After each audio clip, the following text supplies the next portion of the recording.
नमस्कार दोस्तों, देव education channel में आपका स्वागत है।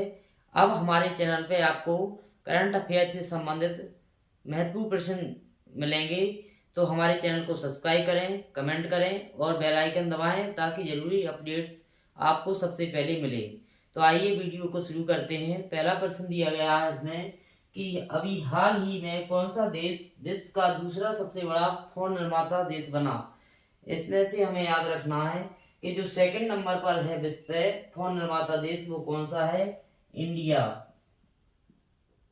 यानी कि भारत जो फोन निर्माता के क्षेत्र में दूसरा देश है। फर्स्ट नंबर पर कौन है हमें, क्योंकि फर्स्ट भी तो याद रखना जरूरी है, सेकंड भी याद रखना जरूरी है।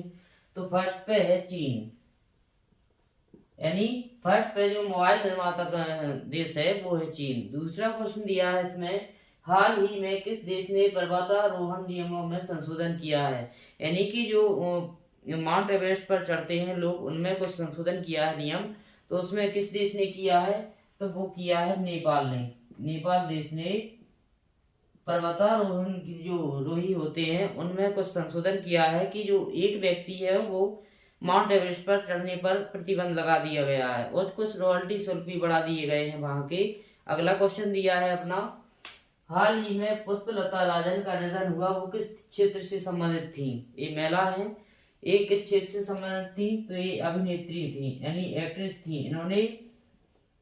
इन्होंने कई फिल्मों में काम किया, लगभग 100 फिल्मों में काम किया इन्होंने। अगला दिया है, हाल ही में आयोजित राष्ट्रीय खेलों में किस राज्य की महिला टीम ने गोल्ड मेडल जीता। इस पर यहाँ पर एक ध्यान रखना है कि किस राज्य की महिला कबड्डी टीम, यानी कबड्डी टीम में गोल्ड मेडल जीता है। तो वो कौन सी राज्य की महिला है? वो है हिमाचल प्रदेश की। यानी कौन सी देश की महिला है? हिमाचल प्रदेश की महिला ने गोल्ड मेडल जीता है। किस क्षेत्र में? कबड्डी टीम में। अगला दिया है, हाल ही में किस राज्य सरकार ने विधि विरुद्ध धर्म परिवर्तन विधेयक लागू किया 2025 में। यानी कि जो लोग धर्म परिवर्तन करते हैं, जो यहाँ पर जबरदस्ती धर्म परिवर्तन कराया जाता है, तो उसमें कुछ रोक लगाई गई है। वो कौन सी सरकार, राज्य सरकार ने नियम बदला है? तो राजस्थान सरकार ने, यानी राजस्थान सरकार ने इस पर रोक लगाई है कि जो धर्म परिवर्तन है उस पर एक विधेयक लागू किया गया है। अगला क्वेश्चन दिया है इसमें, हाल ही में 8वें ग्लोबल बंगाल व्यापार सम्मेलन का उद्घाटन किसने किया? तो ये किया है ममता बनर्जी ने किया है।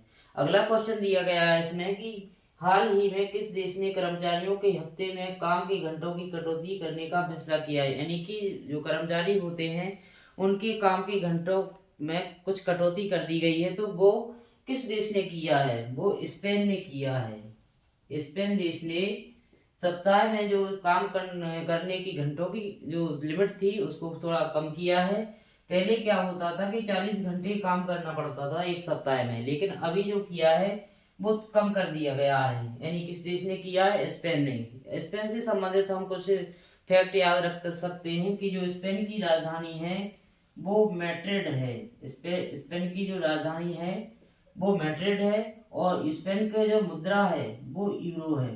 तो इस प्रकार हम स्पेन से संबंधित जो फैक्ट याद रखेंगे जो पेपर में पूछे जाते हैं। अगला, चंद्रयान से चुनाव तक किसके द्वारा शुरू की गई है अभियान? कब इसकी पहल है? जो चंद्रयान से चुनाव तक, ये पहल किसके द्वारा शुरू की गई? तो ये है भारतीय चुनाव आयोग। भारतीय चुनाव आयोग, यानी कि जो चंद्रयान से लेकर चुनाव तक की जो पहल है वो भारतीय चुनाव आयोग द्वारा शुरू की गई है। यानी कि इलेक्शन कमीशन ऑफ इंडिया के द्वारा जो पहल की गई है चालू, उसमें की गई है। इसमें हम भारतीय चुनाव आयोग से संबंधित कुछ फैक्ट याद रखेंगे कि भारतीय चुनाव आयोग की स्थापना कब हुई थी? 25 जनवरी 1950 को हुई थी। यानी 25 जनवरी को हम राष्ट्रीय मतदाता दिवस मनाते हैं। और ये जो राष्ट्रीय मतदाता दिवस मना रहे हैं वो कब से मनाते आ रहे हैं? 2011 से मना रहे हैं। इसी प्रकार अब आप हमारे चैनल पर आपको करंट अफेयर से संबंधित हर दिन महत्वपूर्ण प्रश्न कराए जाएंगे। तो हमारे चैनल के साथ आप जुड़े रहिए और शेयर कीजिए, कमेंट कीजिए। Thank you for watching. धन्यवाद।